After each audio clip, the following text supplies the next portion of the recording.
मैं आ रहा हूं सर बजट पे। सर मैं आ रहा हूं बजट पे। मैं सर 5 मिनट में बजट पे आ रहा हूं। मैं फाउंडेशन लगा रहा हूं अभी। इस सदन में बजट के ऊपर चर्चा करना उन्हें स्वीकार नहीं।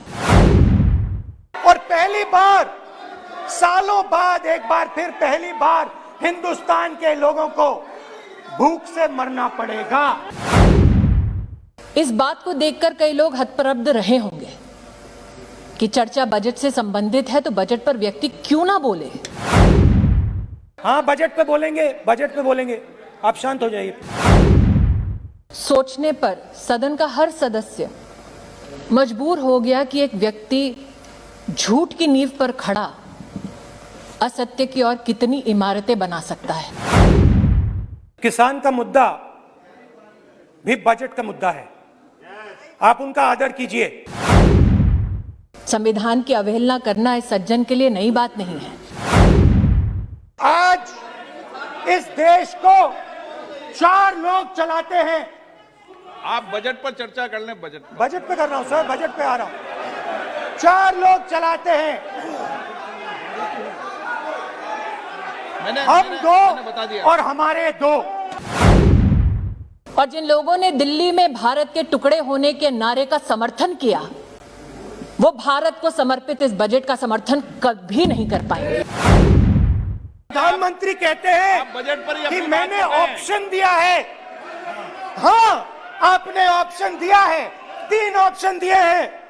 पहला ऑप्शन भूख, दूसरा ऑप्शन बेरोजगारी, तीसरा ऑप्शन आत्महत्या।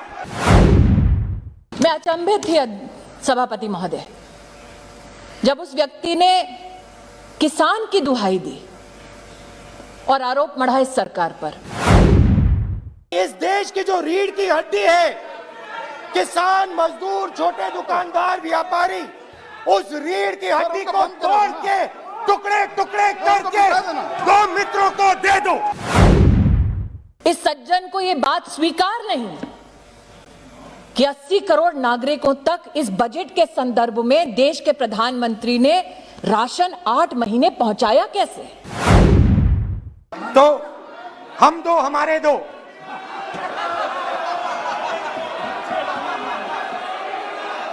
वो आपको याद होगा, वो फोटो होती थी 4, हम 2 हमारे 2।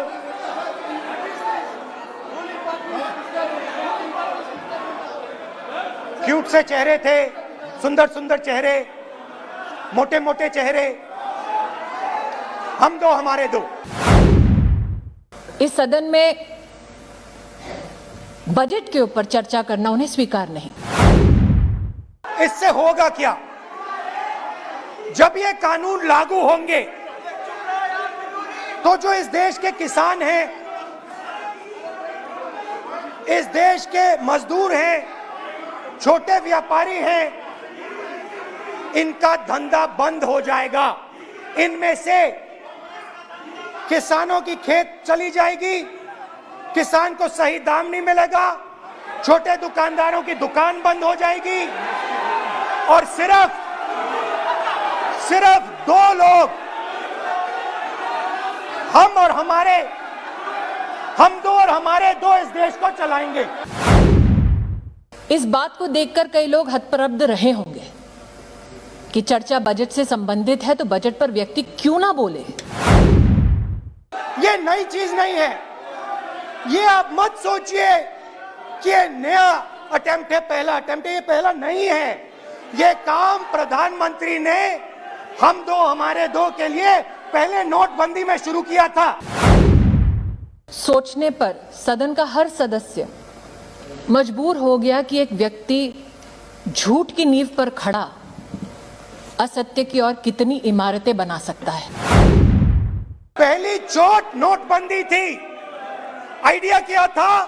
गरीबों से, किसानों से, मजदूरों से उनका पैसा लो, बैंक में डालो और हम 2 हमारे 2 के जेब में डालो। संविधान की अवहेलना करना इस सज्जन के लिए नई बात नहीं है। फिर कोरोना आता है। कोरोना के समय मजदूर चिल्ला चिल्ला के कहते हैं हमें बस का टिकट दे दीजिए, हमें ट्रेन का टिकट दे दीजिए। नहीं नहीं नहीं, तुम्हें नहीं मिलेगा, तुम पैदल घर जाओगे। और जिन लोगों ने दिल्ली में भारत के टुकड़े होने के नारे का समर्थन किया, वो भारत को समर्पित इस बजट का समर्थन कभी नहीं कर पाएंगे। सीधी सी बात। और आज नहीं, कल भी ये देश रोजगार नहीं पैदा कर पाएगा, क्योंकि आपने इस देश की रीढ़ की हड्डी तोड़ दी है। किसान की, मजदूर की, छोटे दुकानदार की, स्मॉल मीडियम बिजनेस की रीढ़ की हड्डी तोड़ दी। मैं अचंभित थी सभापति महोदय, जब उस व्यक्ति ने किसान की दुहाई दी और आरोप मढ़ा इस सरकार पर। आप लिख के ले लो मुझसे, किसान 1 इंच पीछे नहीं हटने वाला है। किसान आपको हटा देगा, मजदूर आपको हटा देगा, छोटा दुकानदार आपको हटा देगा, मगर वो पीछे 1 इंच नहीं हटने वाला। इस सज्जन को ये बात स्वीकार नहीं कि 80 करोड़ नागरिकों तक इस बजट के संदर्भ में देश के प्रधानमंत्री ने राशन 8 महीने पहुंचाया कैसे।